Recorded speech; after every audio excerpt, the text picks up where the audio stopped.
I'm Yves Béhar. I'm here at fuseproject. I'm the creative CEO here. And we're back in the office, which is amazing without masks. So we've been out for 15 months and it's exciting to be back here.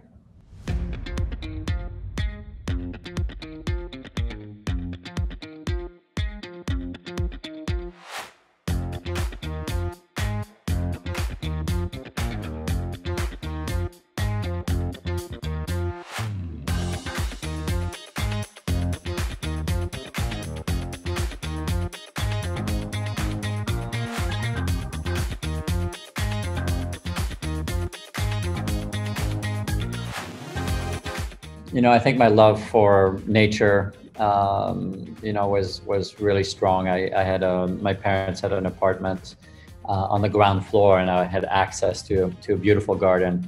I had also access to the lake, which was a few blocks down. And I think my connection with water and my connection with nature is still very, very strong. My mother was a translator. She's from East Germany. My father is a philatelist from Turkey. That's a stamp collector or stamp dealer and collector. So, design was not something that they had much knowledge about. In fact, when I chose design, I was about 14, 15 years old. I was very lucky to have a path forward, to have my own direction so early on.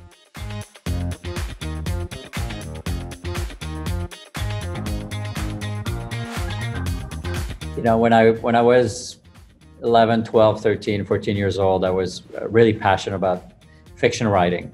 I was very much into science fiction, and I loved writing stories, short stories, and were sort of what I felt I was really good at. And then at some point, one of my teachers was a little bit dismissive of my stories, but writing is such a kind of full body, full mind, really challenging creative process. And I think in a way, it is similar to designing. You start with nothing. It's a blank page. You have to fill that blank page with the right ideas, the right emotions, the right intent. And so, that I felt a similar struggle designing, but then I also discovered that I believe we can tell stories through design. Oh, I read so many books, a lot of sci-fi books, some of the classics like 1984, some of the Ray Bradbury books, a lot of graphic novels as well, sci-fi graphic novels, from all the classics from Mobius, and that whole culture at the time was both the sort of punk culture of figuring things out on your own, without professional training in a way, as well as the sci-fi culture were really merged into what I felt was a giant area for my imagination to grow.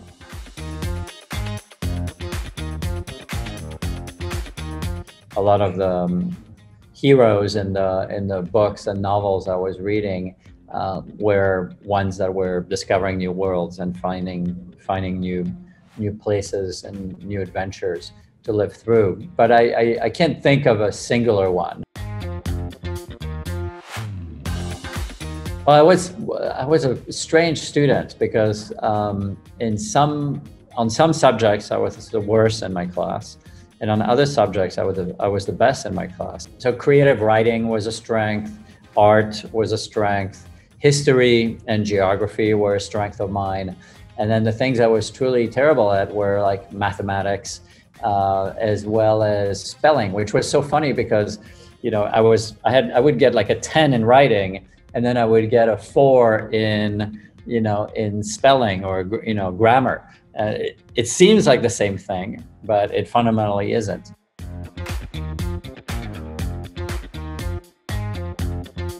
I wasn't great in school. I mean, I got through school, and but I think the one singular comment that people made, something that I had, was imagination, and I think I cultivated it through what I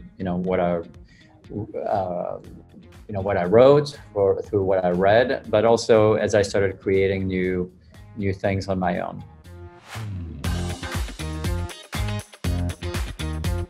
Well, I started doing two things. When I was 15 years old, my parents had gotten me a workbench, like a wood bench, where I could sew things and glue things and clamp things together.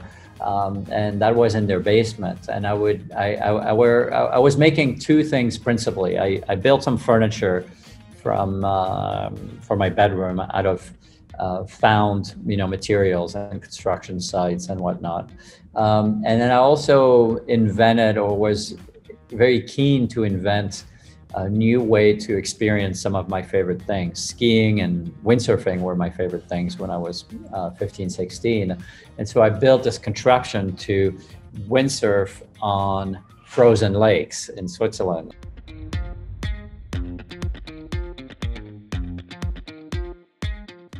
I don't know, water for me was always an escape. When you grow up in Switzerland, it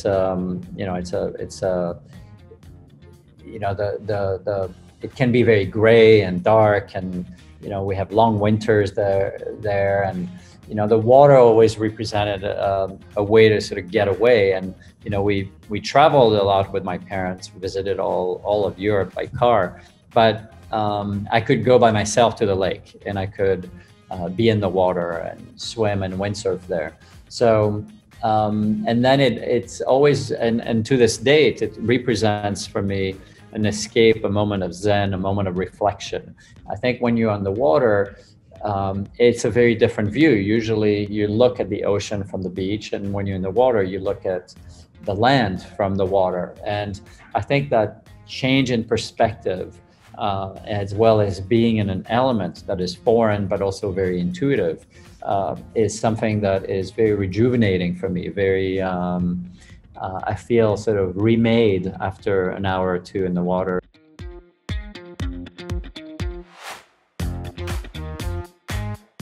Spending every day, breakfast, lunch, and dinner with them, finding activities to do together, has been an eye-opener. Being here in San Francisco and Silicon Valley, technology is for me a way to deliver better experiences. I've never seen technology as the be-all and end-all. I see technology as a tool. I see technology as very much like a material. I compare often technology to fabric. With fabric, you can cut it, you can sew it, you can make it into a lot of different things. And that's the way I treat technology. My digital detox is when you're in the water, when you're surfing.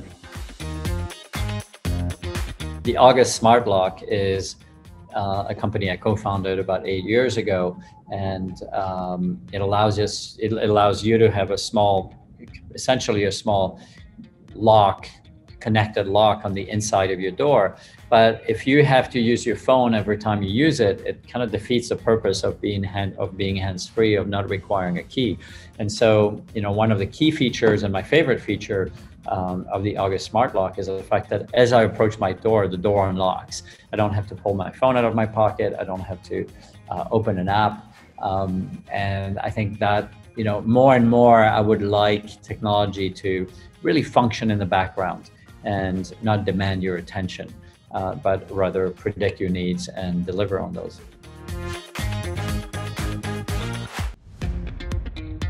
Interesting. I had a couple of radios when I was a child, and I loved it. I had an AM, a long-range AM radio, and it's really interesting to go through the dial of the AM long-range radio and find these different languages, different cultures. Oh, there's so many. I hate most gadgets.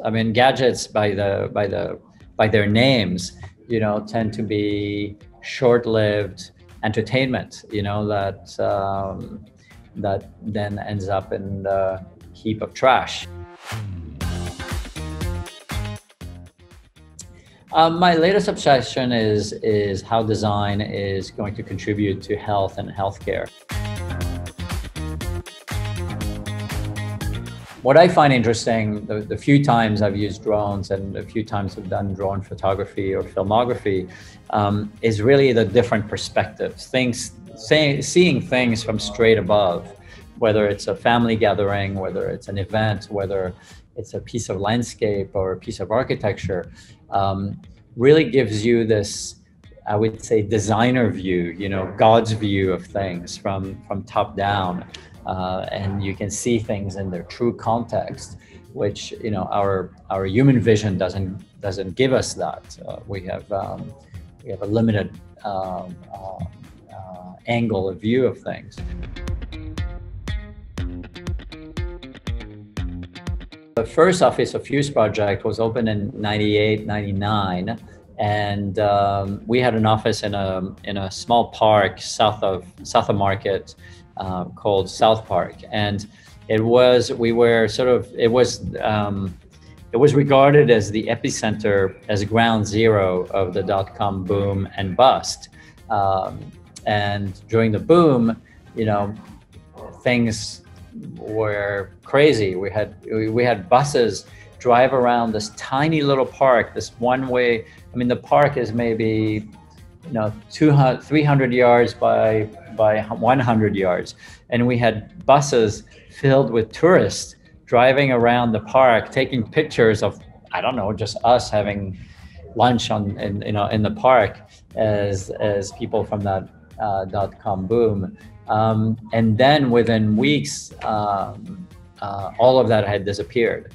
And people went back to wherever they came from, and business closed, and companies shut down. And it, in a way, it was very personal, because during the .com boom, these businesses started to really dismiss design and making, producing. You know, everything was becoming digital, and the physical world, you know, was going to disappear, was going to be unimportant. First came to California, I was windsurfing, and I was between San Francisco and Santa Cruz, and I don't think I've ever told that story publicly, but I was windsurfing, and the smell of fish came about. I was about a quarter mile out in the ocean. And usually when you smell fish, it's because there is a fishing boat around. But I looked around and I couldn't see anything. And then suddenly I had like water, even though I was moving pretty fast on the water, but I had water sprayed at me to the back of my head. And I just couldn't believe it. I was like, where did that water come from? A wave didn't break right here. And I looked down, and I was on top of a whale. And the whale was diving right under me, and had, you know, with a spout, had sprayed me from as it was diving, probably trying to not crash into that tiny windsurf board I was on. So it was a extraordinary moment, and one I will remember for the rest of my life, and an incredible encounter. The idea that being a design leader or a business leader means that you sort of give away your design work. And I design every day. I draw, I brainstorm with the teams, I write, I do all the things that designers do, and I still have a lot to learn and a lot to grow, you know, in this craft. So.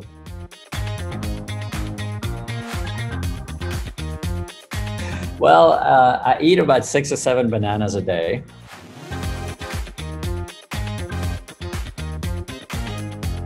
Sleep is important for me, even though I like to be out and about, and I like to socialize, and I like I have a really fun set of friends, and we do a lot together. But I do need my sleep. I'm not one of these people who believes in the 4-hour or 6-hour night. I think we need to give ourselves that rest. It's really important.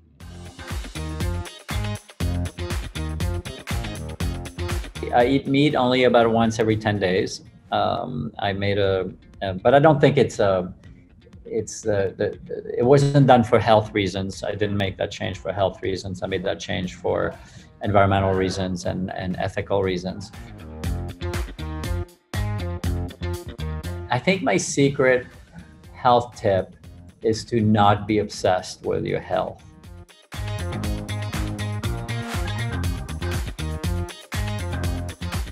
It's important to make it disappear into the home in some way, right? It's a mirror all the time, and then when it's not a mirror, you exercise on it. But I think accessibility, creating accessibility goes with, practical ideas, with discretion, and with beauty. If you make something beautiful, it's more likely to succeed. What I'm afraid of is shortcuts, is not having tested something enough, not having enough insights, not getting enough feedback from people.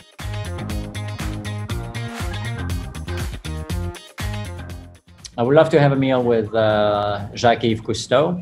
I recently worked with his grandson, Fabien Cousteau, on a research center, underwater research center, and I would love to have conversations with him about his beliefs in the ocean and his ocean explorations. Alive, there's so many people I would love to have conversations with that are alive. From some of my friends who are big wave surfers with whom I speak to some of the architects that I love. So David Adjaye, for example, or my friend Bjarke Ingels and others. It's time we get back together. At the sea. I think it's neither for me, to be honest. It's more important to do things right, whether you're doing them fast or whether you're doing them slow. Maybe not consistently always nights, not maybe consistently always mornings, but you can't be both, because you'll be burning the candle at both ends. I would say making is a form of thinking. Peace. For me, 3D. I always think in 3D. I mean, they both have their place, but since Golden Gate Bridge is behind me here, I'll say San Francisco Bridge now. Love is everything. It gets me up in the morning and helps me go to sleep at night. Mindfulness is a personal practice that I think is essential in my life and in the world that we live in. Plastic is where are we now and where we hopefully will be away from in 5 to 10 years. The future is now. The future is all the time. The future is the next second in front of us. The ocean is my Zen place. It's also my exciting place. It should be enjoyed in the present.